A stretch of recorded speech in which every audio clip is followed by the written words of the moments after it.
एक बार एक बहुत ही दुखी व्यक्ति एक महात्मा के पास जाता है और कहता है, हे भगवान, मैं अपने जीवन से बहुत दुखी हूँ। मैं अपने बीवी बच्चों और अपने परिवार को भी खुश नहीं रख सकता। मैं अपने लिए भी कुछ नहीं कर पा रहा हूँ। कभी कभी तो मुझे अपनी जिंदगी को खत्म कर देने के भी ख्याल आते हैं। आप इतनी साधनाएं करते हैं, इतनी तपस्या करते हैं, क्या आप मुझे ऐसा मार्ग बता सकते हैं जिससे मैं अपने बुरे वक्त से बाहर आ सकूं? मेरा बहुत बुरा समय चल रहा है। 2 वक्त की रोटी का इंतजाम करना मेरे लिए बहुत मुश्किल हो गया है। अब आप ही बताएं कि ऐसे वक्त में मैं कैसे जिंदा रहूं, कैसे अपने परिवार को खुश रखूं? कृपया करके मुझे कोई साधारण सा तरीका बताएं ताकि मैं आसानी से समझ सकूं, क्योंकि मैं बहुत पढ़ा लिखा नहीं हूं। अगर आप बड़ी बड़ी ज्ञान की बातें करेंगे तो शायद मैं कभी समझ नहीं पाऊंगा। यह सुनकर महात्मा ने मुस्कुराते हुए कहा, तुम एक काम कर सकते हो मेरे लिए? वह व्यक्ति ने कहा, जी महात्मा, आप आज्ञा करें। महात्मा ने सामने इशारा करते हुए कहा कि उस ऊंची पहाड़ी पर एक मंदिर है और उस मंदिर के पास चींटियों का एक घर है जहां पर हजारों चींटियां रहती हैं। तुम्हें सुनने में बड़ा अजीब लगेगा, लेकिन वह चींटियां उस मंदिर की जमीन को खराब कर देती हैं, उस मिट्टी की उपजाऊ शक्ति को खत्म कर देती हैं, जिसके कारण वहां पर कोई पेड़ या कोई पौधा पनप नहीं पाता। इसलिए तुम मेरा एक काम करो, उसके बाद मैं तुम्हारे सभी सवालों का जवाब दूंगा। तुम 7 दिन तक रोज उस पहाड़ी पर जाओ और उस चींटियों के घर को तहस नहस कर दो। जब भी तुम्हें चींटियों का घर दिखे मंदिर के आसपास, तो उसे वहीं पर तहस नहस कर देना। लेकिन याद रहे, घर को तोड़ने में कोई भी चींटी मरने नहीं चाहिए। इस बात को समझने का प्रयास करते हुए वह युवक वहां से चला गया। शायद उसको समझ में नहीं आ रहा था कि महात्मा जी ऐसा क्यों करवा रहे हैं। महात्मा तो उन चींटियों पर अन्याय कर रहे हैं, उनका घर तुड़वा रहे हैं, उन्हें नुकसान पहुंचा रहे हैं। आखिर कौन महात्मा ऐसा करेगा? लेकिन फिर भी उस महात्मा की बातें मानते हुए वह अगले दिन से ही पहाड़ी पर जाना शुरू कर देता है। जब वह पहले दिन पहाड़ी पर पहुंचा तो उसने देखा कि बहुत सारी चींटियां अपना खाना जुटाने में लगी हुई है। सारी चींटियां कतार से चल रही थी और अनाज के छोटे छोटे कण उठाकर अपने घर में जमा करती जा रही थी। यह देखकर पहले तो उस युवक का मन कमजोर पड़ गया। उसने सोचा, ये इतनी मेहनत करके अपना घर भर रही हैं और मैं इनके घर को तबाह कर दूंगा तो इनको कितना बुरा लगेगा। लेकिन फिर भी उसने महात्मा की बात याद करते हुए उस घर को तोड़ना शुरू किया। जल्द ही चींटियों में हाहाकार मच गया। वह इधर उधर दौड़ने लगी। अभी तक जो कतार में चल रही थी, अब वह बिखर गई। इधर उधर अपनी जान बचाने के लिए भागने लगी। थोड़ी देर में घर टूट गया और सारी चींटियां इधर उधर छुपने के लिए भाग चुकी थी। यह करने के बाद वह युवक दुखी मन से वापस अपने घर लौट आया। उसका मन परेशान था, दुखी था, पश्चाताप से भरा हुआ था। फिर उसने अपने बिस्तर में रात में लेटे लेटे सोचा कि अब तो उन चींटियों का घर तबाह हो चुका है, अब वहाँ वापस जाने से क्या फायदा होगा। चींटियों के घर को तहस नहस करने के लिए महात्मा जी ने कहा था, जो मैं कर चुका हूँ। लेकिन फिर कुछ सोचकर अगले दिन उसने फिर से जाने का निश्चय किया और अगले दिन सुबह सुबह उठकर वह वापस उसी पहाड़ी पर पहुँच जाता है। पहाड़ी पर पहुँचकर वह उसी जगह पर पहुँचता है जहाँ पिछले सुबह उसने उस घर को तहस नहस कर दिया था। लेकिन वह यह देखकर चौंक जाता है कि उन चींटियों ने फिर से अपना घर उसी जगह पर बना लिया था और अब वह फिर से अपने घर के लिए सामान इकट्ठा करने में जुटी हुई थी। उस आदमी को देखकर लगा कि यह चींटियां कितनी मूर्ख हैं। इनको पता है कि कल ही इनका घर इसी जगह पर तबाह किया गया है और इसी जगह पर उन्होंने अपना फिर नया घर बना लिया। और यह सोचकर वह आदमी हंसने लगा। लेकिन फिर से महात्मा की बात याद करते हुए उसने चींटियों का घर फिर से तबाह करना शुरू कर दिया। फिर से उन चींटियों में हलचल मच गई और थोड़ी देर में वह चींटियां इधर उधर अपनी जान बचाने के लिए भागने लगी। कुछ ही देर में उनका घर फिर से नष्ट हो गया और इस बार वह युवक अच्छी तरह से उस घर को तबाह कर दिया। अब तो वह चींटियां यहाँ पर अपना घर बना ही नहीं पाएंगी। इसलिए जाने से पहले उसने उस घर पर ठंडा पानी डाल दिया ताकि चींटियां वहाँ पर अपना घर ना बना सके। और इस तरह अपना कर्म पूरा करके वह युवक फिर से अपने घर लौट आया। आज रात में सोते वक्त फिर से वह इंसान यही सोच रहा था कि क्या महात्मा यह सही करवा रहे हैं? क्या किसी का घर तबाह करना किसी सिद्ध पुरुष को शोभा देता है? क्या होगा अगर महात्मा सिद्ध पुरुष हो ही ना? क्या होगा अगर वह मुझे बेवकूफ बना रहे हो? लेकिन फिर भी उसने निश्चय किया कि मैं अपने काम को पहले पूरा कर लेता हूँ, उसके बाद ही पता चलेगा कि महात्मा मुझे ऐसा क्यों करवा रहे थे। और यही सोचकर वह रात में सो जाता है। अगले दिन सुबह उठकर फिर से वह इसी पहाड़ी की ओर निकल जाता है। पहाड़ी पर पहुंचकर वह उसी जगह पर पहुंचता है जहां पर उसने चींटियों के घर को तबाह कर दिया था और वह यह देखकर खुश हो जाता है कि वहां पर कोई भी घर नहीं था। सारी चींटियां वहां से भाग चुकी थी। अब उसने सोचा कि अब मेरा रोज रोज आने का क्या फायदा, क्योंकि चींटियां तो अब घर बदल चुकी हैं और महात्मा जी ने मुझे 7वें दिन आने के लिए कहा था, लेकिन आज तो तीसरा दिन है। अब बाकी 4 दिन वापस इंतजार करने का क्या फायदा। और यही सोचकर उसने निश्चय किया कि यहाँ से सीधा उस महात्मा के पास जाएगा और उनको यह सारी खबर बता देगा। जब वह वापस मुड़कर उसी पहाड़ी से उस महात्मा की कुटिया की तरफ जाने लगा तो उसने देखा तो अचानक उसकी नजर एक और खरौंदे पर पड़ी जो कि चींटियों का ही बना हुआ था। मतलब कि वह खरौंदा चींटियों ने ही बनाया था और अब वह चींटियां नए घर में वापस कर चुकी हैं। नए घर उनके पुराने घर से थोड़ी ही दूर पर था और जब उस युवक की नजर उस खरौंदे पर पड़ी तो उसने सोचा कि शायद महात्मा को पता था कि यह सभी चींटियां अपना घर यहाँ से बदलकर किसी दूसरी जगह पर बना लेंगी, इसलिए उन्होंने मुझे 7वें दिन आने के लिए कहा था।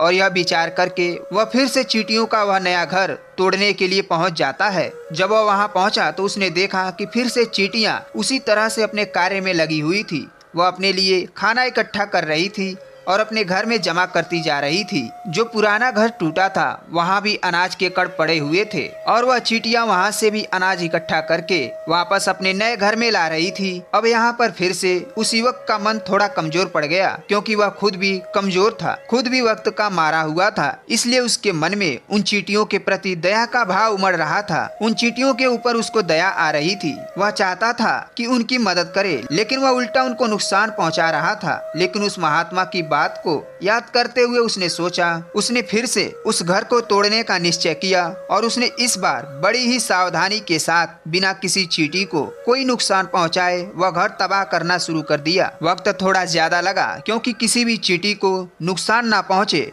इसका शर्त महात्मा ने पहले रखी थी, इसलिए उसको बड़ी सावधानी के साथ उन घरों को तबाह करना था। लेकिन आखिरकार उसने उस घर को भी तबाह कर दिया और उस घर को तबाह करने के बाद वह बड़े ही दुखी मन से, इस बार वह पहले से भी ज्यादा दुखी था, क्योंकि उसने उनका नया घर भी तोड़ दिया था। वह उन चींटियों को बसने ही नहीं दे रहा था और वह अब अपने आप को शैतान और दानव समझने लगा था। लेकिन फिर भी उसने महात्मा की बात को मानते हुए वह अपने घर पर दुखी मन से वापस आ गया।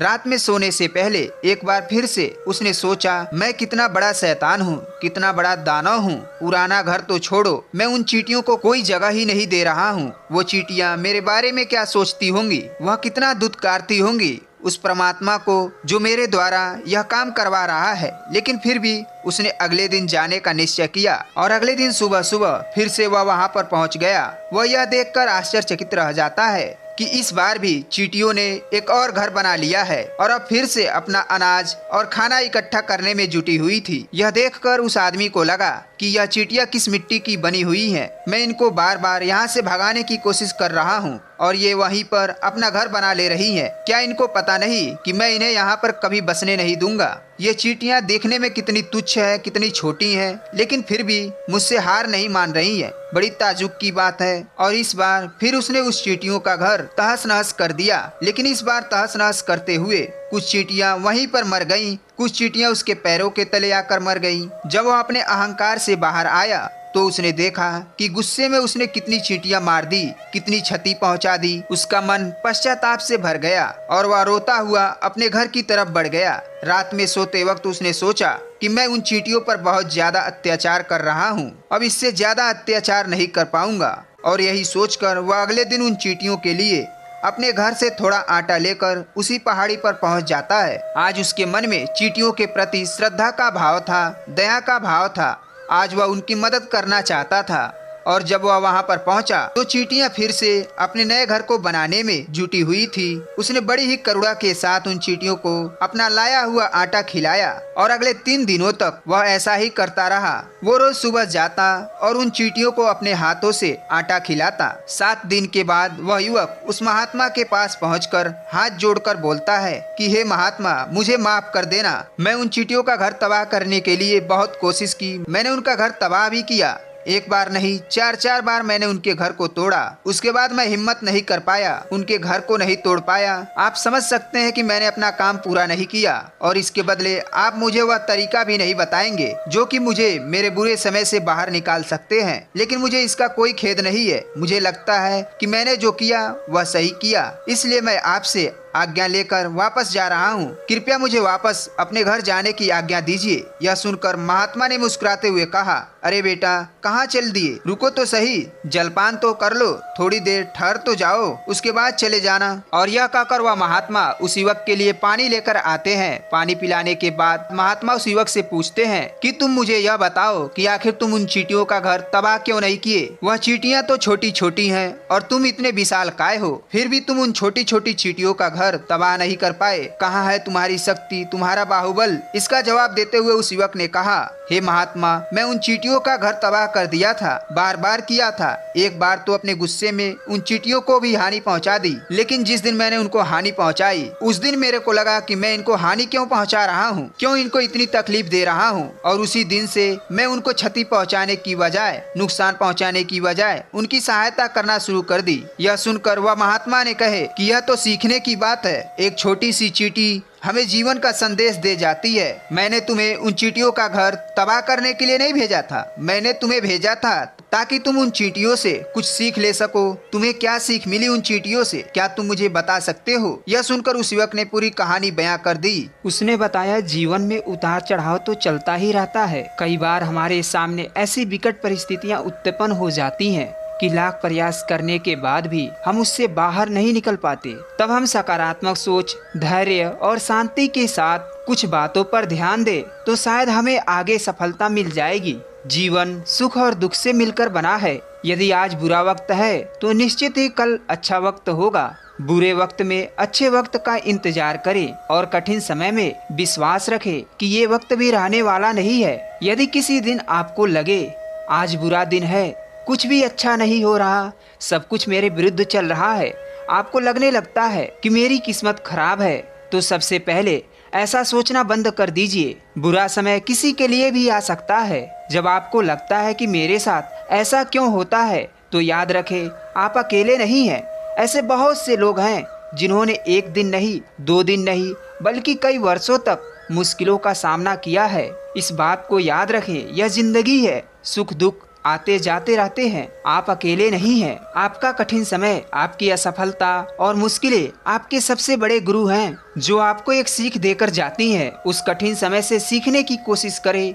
इतिहास गवाह है, हर सफल व्यक्ति के जीवन में बहुत सी कठिनाइयां आई, पर अपने इस कठिन समय से उन्होंने सीखा, मजबूत बने और आगे बढ़ते रहे। दुख बांटने से कम होता है और दुनिया में बहुत से ऐसे लोग हैं जो आपकी बातें समझ सकते हैं और आपको प्रेरित करने में आपकी मदद भी कर सकते हैं। ऐसे लोगों को ढूंढें जो कठिन समय में आपका हौसला बढ़ा सके।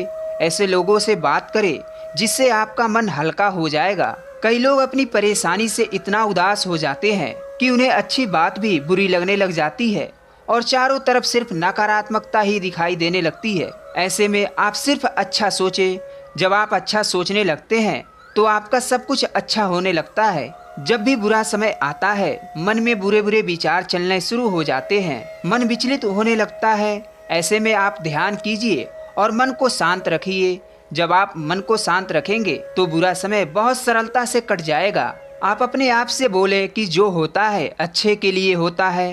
रात चाहे कितनी भी काली क्यों ना हो, पर सूरज की एक किरण उस अंधेरे को उजाले में बदल देती है। आपका कठिन समय चाहे कितना भी गहरा हो जाए, पर एक किरण ऐसी आती है जब आपका सारा दुख दूर हो जाता है। खुद पर भरोसा रखें। आपका अपने आप पर विश्वास आपको बुरे समय में भी सकारात्मक रखता है।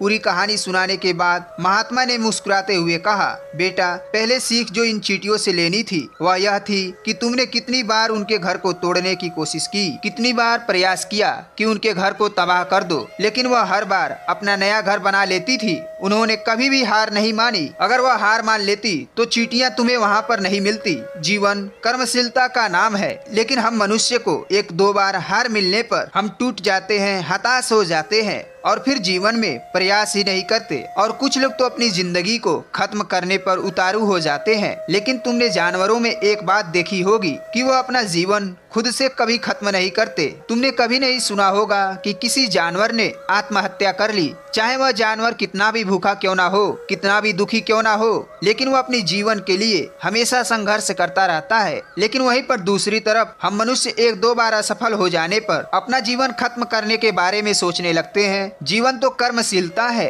कर्म करने का नाम है जीवन, और मृत्यु आखिरी विश्राम है, परम विश्राम। इसलिए मृत्यु से पहले कर्म करना कभी मत छोड़ना, क्योंकि मृत्यु के बाद तो तुम परम विश्राम में चले ही जाओगे। तो उससे पहले कर्म करना क्यों छोड़ रहे हो, क्यों हताश हो रहे हो? अगर तुम्हारा एक घर टूट गया है तो दूसरा घर बनाने का प्रयास करो, कोशिश करो, और कोशिश करने वाले की कभी हार नहीं होती। यह तुम उन चींटियों से देख चुके हो। देखने में तुमसे वह चींटियां कितनी छोटी हैं और तुम उनकी तुलना में कितने बड़े हो, लेकिन उनका मन तुम्हारा मन से इतना बड़ा है, इतना विशाल है, इतना दृढ़ संकल्पी है कि बार बार घर टूटने पर भी उन चींटियों ने कभी हार नहीं मानी। दूसरा सीख वहाँ से ये लेनी थी कि जब हमारे ऊपर कोई बुरा समय आता है, हमें लगता है कि यह समय कभी नहीं जाएगा, यह समय मेरे जीवन को बर्बाद कर देगा, मुझे जीने नहीं देगा, और अपने इन्हीं विचारों से, जिनका असलियत में कोई अस्तित्व नहीं है, वह सिर्फ विचार है, और वही विचार हमारे मन को दुखी कर देते हैं, और इसीलिए हम प्रयास करना भी छोड़ देते हैं। लेकिन तुम खुद से सोचो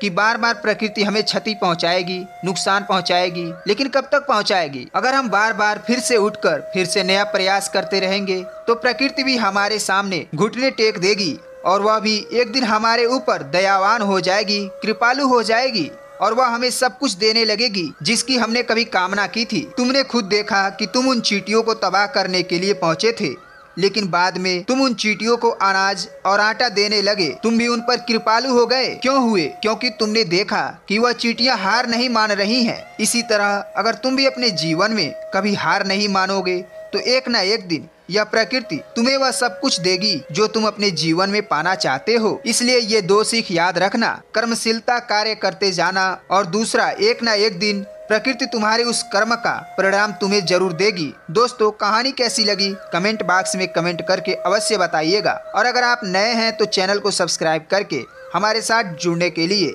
बेल आइकन प्रेस कीजिएगा, ताकि आने वाला नया वीडियो सबसे पहले आप तक पहुंच सके। धन्यवाद।